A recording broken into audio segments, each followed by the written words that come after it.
Welcome to the 2020 New Testament Challenge. Today we're in Hebrews chapter 2.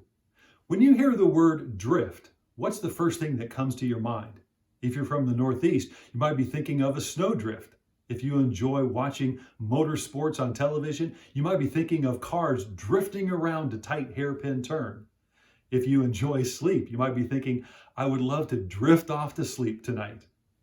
In a car, it's dangerous when you drift into oncoming traffic. There are many ways to define the word drift, if you get my drift. Well, drifting can be good or it can be bad. It can be helpful or it can be dangerous. It can be very dangerous when you're looking at it in a spiritual sense. Listen to what Hebrews chapter 2 verse 1 says. We must pay more careful attention, therefore, to what we have heard so that we do not drift away. In our spiritual lives, drifting doesn't happen all at once, but it happens gradually. It happens slowly.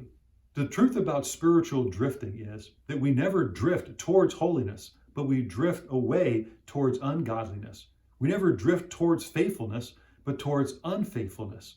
We never drift towards goodness, but towards wickedness. We never drift towards spirituality, but rather to carnality. There are danger signs that we need to be aware of so that we don't drift away. The first one is that we can drift away when we listen to God and we do not allow it to change us.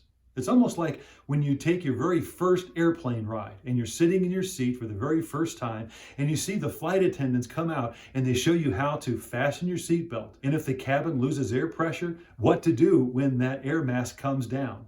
The first time you're on a plane, you listen intently, but the more that you fly, it becomes second nature and then you even ignore it. Well, the truth is that can happen as well in church. We listen to the Bible, but we don't allow it to change our lives. We stop doing our devotions. We stop obeying what God's word says.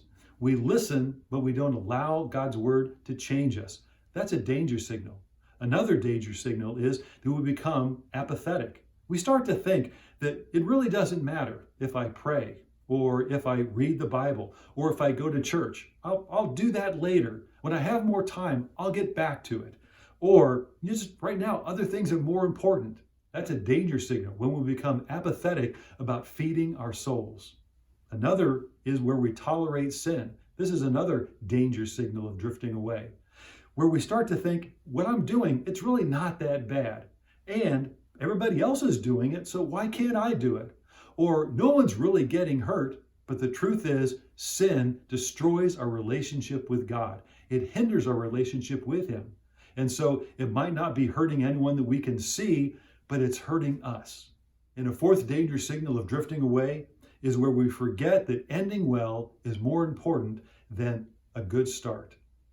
When we are drifting away, we're tempted even more to give up, or we become disqualified when we don't keep our eye on finishing well. The truth is that none of us have finished yet. And so we need to make sure that we don't allow Satan to get us to drift away so that we are disqualified and we don't receive what God has for us, hearing Him say, "Well done, my good and faithful servant." So what is the solution to drifting away? If that's not what we want to happen, what do we need to do? We need to be anchored down deep. Some of the largest anchors that are made are found on U.S. aircraft carriers. In fact, those great ships have two, and each one of those anchors weighs 60,000 pounds. When those anchors are dropped into the ground and they go down deep, they can keep those ships steady in the fiercest of storms. Jesus is the anchor for our souls. There's three things that we need to do to stay anchored in Jesus. The first is to stay in His Word. As verse 1 says, we must pay more careful attention, therefore, to what we have heard so that we do not drift away. The second is we need to obey His word, not simply be a hearer only, but a doer of God's word. We need to listen and obey. And the third is that we need to pray. So if we are to be anchored deep in Jesus, we need to stay, obey, and pray. Thank you for joining the 2020 New Testament Challenge.